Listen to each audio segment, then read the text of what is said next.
Western countries almost universally now believe that there's a new Cold War and that you, frankly, have decided to create that.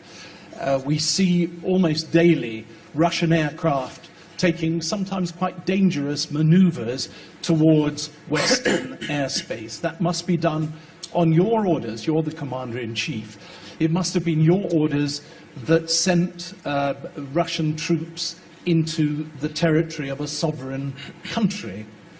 Crimea first, and then whatever it is that's going on in eastern Ukraine. Now you've got a big problem with the currency of Russia, and you're going to need help and support and understanding from outside countries, particularly from the West. So can I say to you, can I ask you now, would you care to take this opportunity to say to people from the West that you have no desire to carry on with a new Cold War and that you will do whatever you can to sort out the problems in Ukraine? Thank you.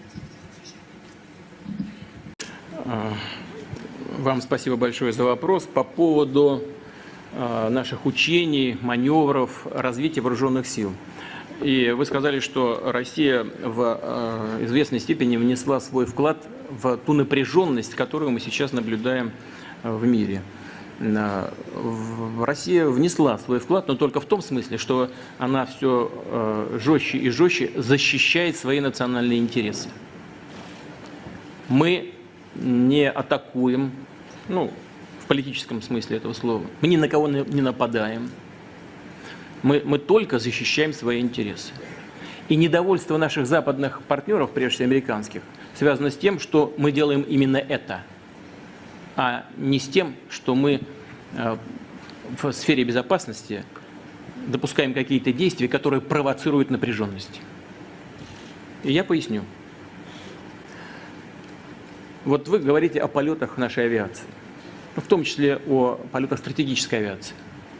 Знаете ли вы, что Россия в начале 90-х годов полностью прекратила, как это делал Советский Союз, полеты нашей стратегической авиации в отдаленных районах патрулирования?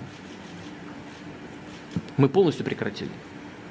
А американские самолеты стратегические с ядерным оружием продолжали летать. Зачем? Против кого? Кому угрожали? И мы не летали и не летали, не летали и не летали, из года в год. И вот только пару лет, тройку назад возобновили эти полеты. Так кто провоцирует? Мы, что ли? Значит, у нас две базы практически только за границей. И то на террористически опасных направлениях. В Киргизии, после того, как туда зашли боевики из Афганистана, по просьбе киргизских властей, тогда Акаева президента.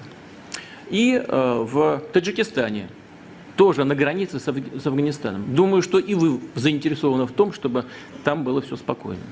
И это обосновано, понятно и ясно. Американские базы по всему земному шару. И вы хотите сказать, что мы ведем себя агрессивно? Ну, здравый смысл-то есть.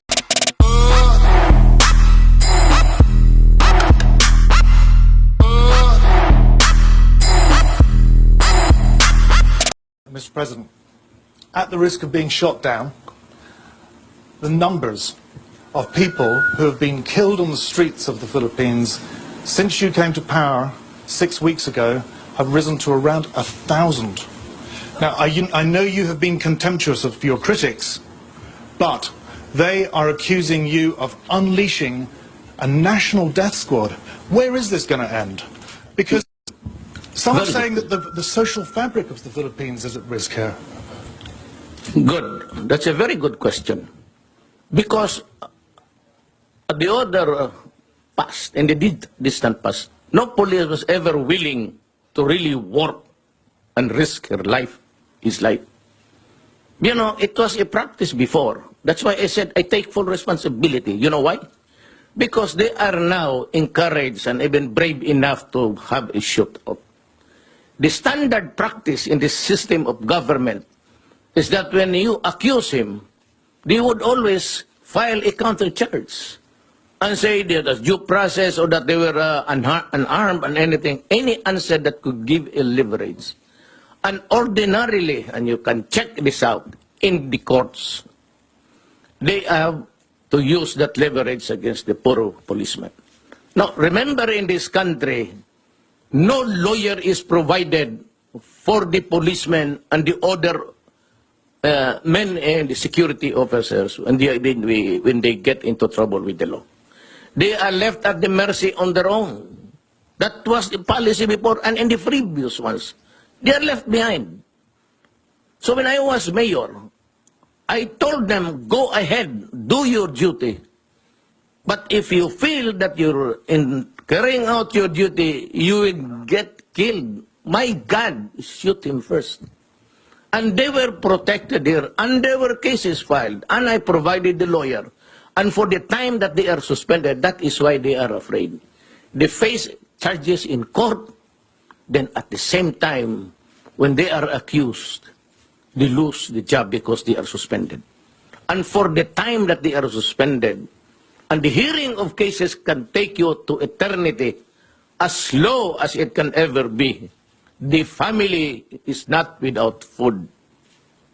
But with respect, sir, you as a lawyer know Yes. better than any of us how important this principle of innocent until proved guilty is. Look, Padilla said 2 years ago, there are 3 million addicts in this country. That was the last figure. Nobody cared to find out. Now it's my time.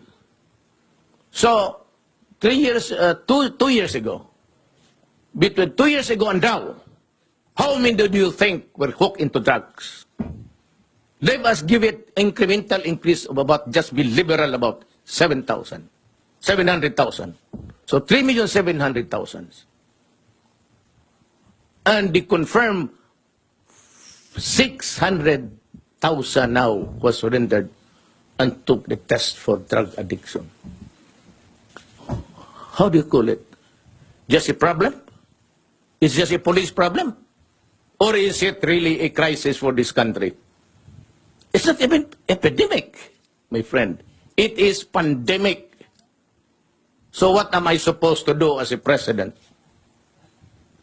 Empower the military and the police, for after all, they are there to protect the integrity and preserve the people of the Philippines. At the risk of gun law, sir. It can happen. It happens in America. They're shooting the blacks there. It shows on TV. What's the difference between America and the Philippines? Nothing. So what is surprising here is surprising to us. We say policemen, they're shooting a black guy there. How many times had it happened in the past? That's why you have the violent demonstration. So, would it surprise you and me? Almost the same. 1 case only, 3 cases here. So what? It involves the same principle. Say, for every 1 black there dead, you have about 5 here. And so, does it make this world more livable because there is less killing? When you shoot a black there dead, what is that? Is that not appalling? When you bomb Syria and Iraq, and you kill communities, and you kill children and old people and hospital, what is it? And why is it that United States is not doing anything?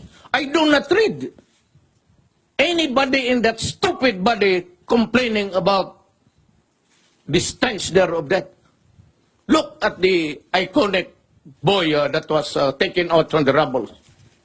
And he was made to sit in the ambulance, and we saw it. So what's the difference?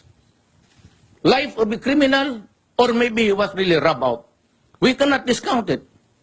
But what do you think that Americans did to the black people there? Is that not rubbing out also? I say, well, it was just one community there, one state of America. Well, but you have there about 10. So what's the difference? Are we here for the counting or the basic principles of human rights? Almost the same. Okay. Thank you, sir.